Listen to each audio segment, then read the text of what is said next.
ce matin pour répondre à la convocation des enquêteurs. La question des policiers n'était pas de lui faire avouer les faits reconnus par tous, mais de vérifier s'il connaissait l'âge de la prostituée. La jeune femme par qui le scandale est arrivé s'appelle Zaya. Elle s'est affichée à la une des journaux, se définissant comme escort girl mais pas prostituée. Elle affirme avoir eu des relations sexuelles payantes avec Franck Ribéry en 2009 et avec Karim Benzema en 2008, des années où elle était encore mineure. Il l'aurait rencontré dans ce nightclub, le Zaman Café, aujourd'hui fermé administrativement et dont plusieurs habitués ont été mis en examen et incarcérés. La jeune femme a cependant reconnu avoir toujours caché son âge à ses clients. De son côté, Karim Benzema nie l'ensemble de ces allégations. Il n'a jamais couché avec cette personne, il ne lui a jamais donné d'argent ou quoi que ce soit de cet ordre. Le beau-frère de Franck Ribéry a lui aussi été mis en examen. Tous deux sont ressortis libres. Karim Benzema, lui, attend encore d'être fixé sur son sort.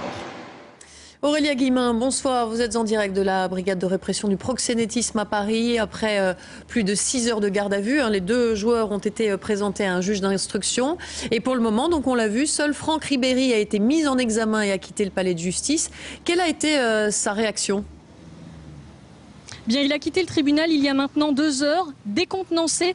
Selon les mots de son avocate, il ne comprend pas sa mise en examen. Le juge d'instruction a pourtant considéré qu'il avait suffisamment d'éléments graves et concordants contre lui. Pour autant, Franck Ribéry n'est pas placé sous contrôle judiciaire. Il est donc parfaitement libre de ses mouvements. Concernant Karim Benzema, il viendrait, il y a quelques minutes, de quitter le tribunal sans plus de précision pour l'instant. On attend de savoir si oui ou non il est mis en examen. Pour les deux hommes, c'est une page judiciaire mais aussi sportive qui se joue. On se souvient des propos de Ramayad. La secrétaire d'État chargée au sport avait récemment déclaré que des mises en examen n'étaient pas dignes de porter le maillot de l'équipe de France. Alors est-ce que le tout nouveau sélectionneur Laurent Blanc en tiendra compte? Pas sûr. En attendant, pour Benzema et Ribéry, ils ont peut-être du souci à se faire.